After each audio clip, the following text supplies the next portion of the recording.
अभी जो साथ में मेरी बहन बैठी है, सबसे पहले इनका मुंह मीठा करेंगे, इसलिए कि कॉमर्स में 434 नंबर ये लेकर के आई हैं। तो बहुत खुशी की बात है, जिसकी वजह से इनका और इनके माता जी का ये और मुंह मीठा कराएंगे। माता जी आप भी नमस्कार। आप देख रहे हैं बी आर पब्लिक न्यूज़। मैं हूं आपके साथ इखलाक अहमद। अभी जो हमारी टीम है वो बढ़िया प्रखंड के सिसुआ गांव में पहुंची हुई है। यहाँ पे एक मेरी छोटी बहन है जो इंटरमीडिएट का रिजल्ट आया है, जिसमें 434 नंबर इन्होंने अंक अपना हासिल किया है। और बगल में इनकी माता जी भी बैठी हैं, इनसे भी कुछ हम लोग जानने की कोशिश करेंगे। तो आपका स्वागत है सबसे पहले मेरे चैनल पे। Thank you.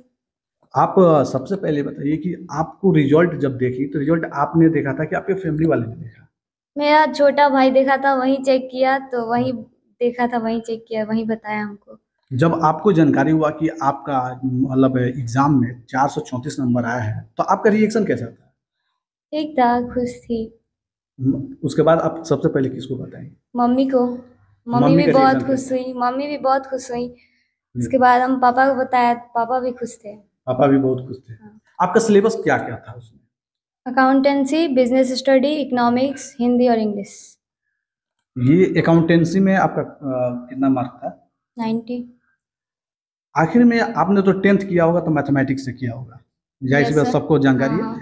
उसके बाद आपने अचानक 10th से कॉमर्स में मतलब जाने की कैसे आपने सोच लिया? मैं जब 9th क्लास में थी तभी से मेरा चॉइस था कि नहीं, कॉमर्स ही पढ़ना हमको, क्योंकि हमको बैंकिंग लाइन में जाना था, बैंक मैनेजर बनना था।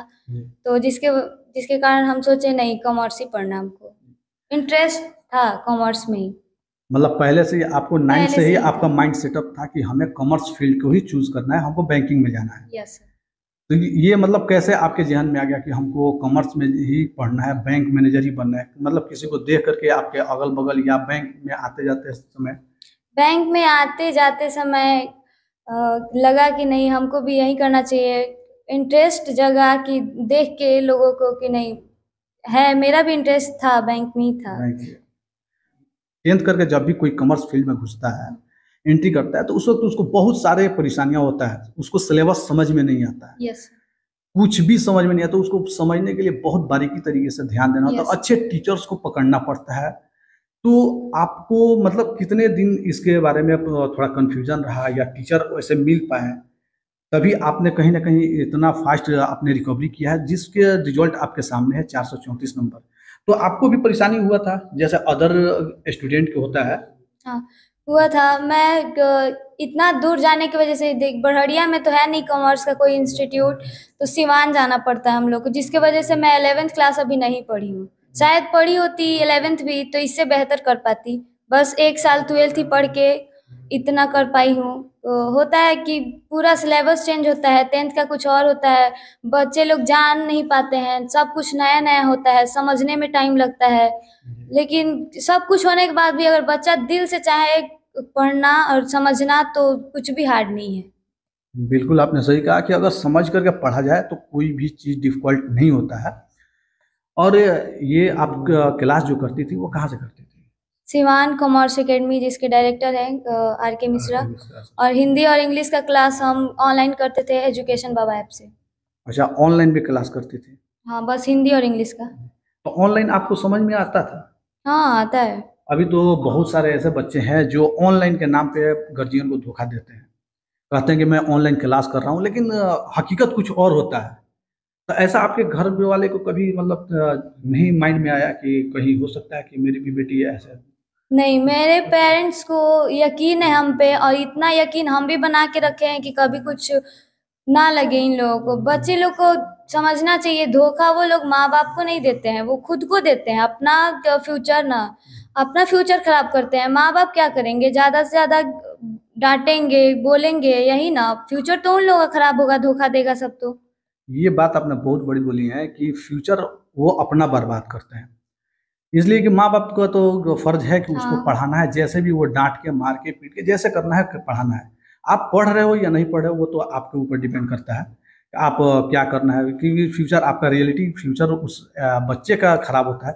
तो जो भी बच्चे अगर देख रहे हैं जिनका एग्जाम अगर नेक्स्ट ईयर होने वाला हो, या पढ़ाई कर रहे हो, या वैसे ही माँ बाप को वो भी धोखा दे रहे हो, तो उनके लिए आप क्या मैसेज देंगे?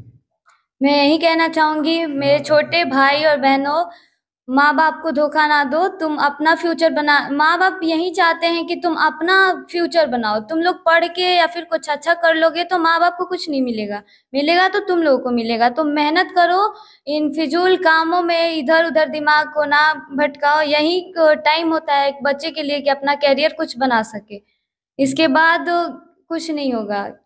बिल्कुल। यहाँ पे इनकी माता जी बैठी है, इनसे हम लोग पूछेंगे कि आपकी लड़की पढ़ने में कैसी थी? अच्छी थी। स्टार्टअप से ही अच्छी थी। अच्छी थी। आपके मतलब घर पे जब ये पढ़ाई करती थी मिनिमम कितने घंटे पढ़ती थी? 2-3 घंटा पढ़ती थी। घर पे जब भी टाइम मिलता तभी 2-3 घंटा पढ़ लेती थी। मतलब आपको ऐसा नहीं लगा? और बहुत सारे बच्चे को देखे हैं, उन लोग के पास बहाना होता है कि मम्मी काम कर लेकर के बच्चे पढ़ने जा रही है, बोल दी कि मामा जा रहे हैं पढ़ने के, तो नहीं ये काम है इसको करने के बाद उसके बाद आप पढ़ो, तो ऐसा कभी आपने नहीं किया? नहीं, हम नहीं किए हैं। हम बोले हैं पढ़ो, पढ़ कर करना है तो करना। मतलब आपको था ये कि हाँ पढ़ाई करेगी मेरी बेटी, और आपको ट्रस्ट था इसके ऊपर कि ये 100% हमको रिजल्ट देगी, जिसकी वजह से आपने इतना सपोर्ट किया। जी। आपके मतलब भाई बहन कितने हैं?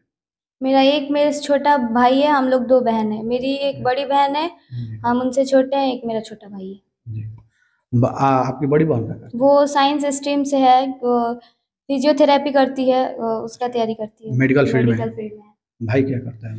भाई अभी 10th में गया है उसका। अच्छा, 10th में अभी एग्जाम नहीं दिया? अभी एग्जाम नहीं दिया है, 2026 में देगा। तो भाई के लिए क्या मैसेज देंगे आप? भाई के लिए यही मैसेज देंगे कि तुम भी अच्छा करो, मेरे से अच्छा करो, तो जो मेरे से नहीं हो पाया वो तुम करके दिखाओ। हम यहाँ पे थे बड़हरिया प्रखंड के सिसुआ गांव में थे, सिसुआ, और यहाँ पे हम लोग बातचीत किए हैं। ये छोटी बहन है जिन्होंने आपको बताया पूरा बाखूबी तरीके से कि कॉमर्स इन्होंने क्यों लिया, कॉमर्स लेने का फ़ायदा क्या है। मैं भी कॉमर्स का स्टूडेंट था, जब भी था मैं भी 12th करके ही कॉमर्स ज्वाइन किया था, लेकिन हमें भी बहुत ज़्यादा कन्फ्यूज़न हुआ था। इसलिए ये क्वेश्चन बना था मेरे माइंड में कि इसके ऊपर सबसे पहले आपको बताया जाए कि जब भी अगर आप साइंस से कॉमर्स फील्ड में एंट्री करते हो तो पूरा डिफ़िकल्ट हो जाता है, इसलिए हर एक सिलेबस चेंज हो जाता है, आपको समझना मुश्किल होता है, उसको बहुत बारीकी तरीके से ध्यान देना होता है। तो आप लोग का प्रक्रिया क्या है आप कमेंट में बताइएगा। अगर फेसबुक पे देख रहे हो तो लाइव फॉलो कर दीजिएगा, अगर यूट्यूब पे देख रहे हो तो सब्सक्राइब जरूर कीजिएगा।